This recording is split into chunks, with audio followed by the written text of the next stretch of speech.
Yeah, that's insane. Which We side haven't are you had like any close I'm games. trying to check it. It's crazy. I didn't realize that they had been that.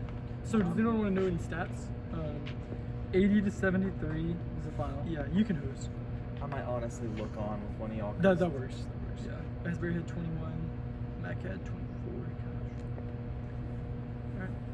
All right, so it's recording? Yep. All right, we are back with another post-game recap for the O'Colly. Jacob Sturm, Sam Hutchens, Ben Hutchens, and Noah Weber. We are standing right behind the court where the Cowgirls just knocked off the Iowa State Cyclones 80 to 73 on Senior Day. Guys, I was impressed with the crowd, the atmosphere, and the performance today. What did you guys think of it? It was unique. It was something we hadn't really felt here in a while, especially after last time against K-State. The weather kept a lot of people at bay, so today really felt like a raucous crowd. You know, the most raucous crowd you can have in an arena in a pandemic. So I felt like the energy was good in here, and that was really boosted by the pregame festivities of Senior Night, recognizing KB Sark, Abby Winchester, and of course Tasha Mack, the three Cowgirl seniors who have done so much for this program. Yeah, I think one thing we have to look at is just how dominant that this night had been for the players that started this game.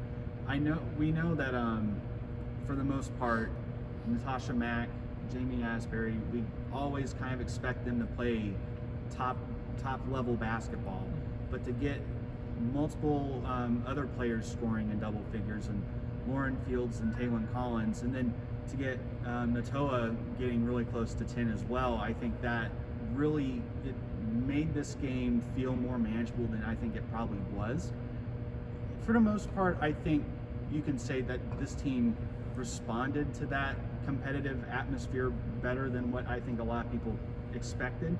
And whenever they got down, they certainly looked to bounce back in a pretty distinct way.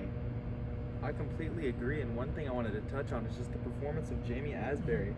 So Asbury finished with 21 points on 7 of 13, shooting 4 of 6 from 3. Yeah. And as we were talking about while we were watching the game, it just seems like she does not miss. No. As of late, she's playing at an extremely efficient level, and I mean, she's doing the absolute most she can to help this team win these games, and they're going on this extremely dominant stretch. And as Coach Littell said after the game, he thinks she should be unanimous all-team Big 12 with the way that she's played in this conference. Yeah, no, like you said, and I thought it was kind of an interesting note that Coach Littell said, just reflecting back on the season as a whole, this was the Cowgirls' 13th win in the Big 12 Conference. Guys, the Big 12 Conference is good this year. It's good pretty much every other year. And to win 13 games is quite an achievement for any program. It's the most in Oklahoma State history. But for this group of players that was, kind of picked to finish 8th out of 10 in the conference, there might have not been a lot of belief outside of this building. But to see the emergence of Asbury go from, like you said, Noah, she averaged 6 points a game before the last season to this season averaging over 18. It doesn't feel like she's missed, and we've watched every game, so that's certainly no fluke. 4 for 6 feels just about right for Asbury from 3. She's so good from beyond the arc this year. It's been so impressive to watch. The emergence of Asbury, the play of Mac, which has earned her on so many awards awards lists, and will earn her ability to one day hear her name be called drafted in the WNBA draft. Yeah, so Sam's recapping the game and the tongue twisters. No, I'm just messing with you. So hey, it's been a great season. A lot of development from a lot of Cowgirl players. The freshmen, Taylon Collins, Lexi Keys, Natoa have all been so good. This team's, they're going to be around for a while. And it's going to be, a game against Baylor next Wednesday, of course, to go for 14 conference wins. How incredible would that be? 12 was the record, and then to get to 14 would be something special. But it's going to be, it's going to take something special to get a win against Baylor. But hey, I wouldn't put it past these Cowgirls. I completely agree, and one thing I'm going to touch on is, as we talked about the development of so many players on this team this year, and during some games it feels like it's kind of a Batman and Robin type performance from Mac and Asbury, but tonight I'd say it was more of an Avengers performance. Yeah, I like that. Everyone's bringing their contributions, and I mean, scoreboard tells it. Well, Avengers assemble. I don't know how to end this one.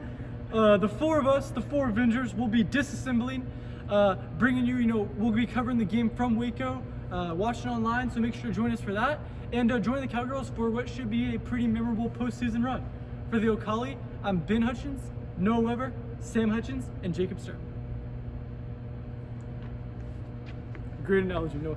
Thank you. That was solid. It really was. You came out, I was like, man, that was good. Thank you. Like- All I'm saying is How long we is have it? to now decide what players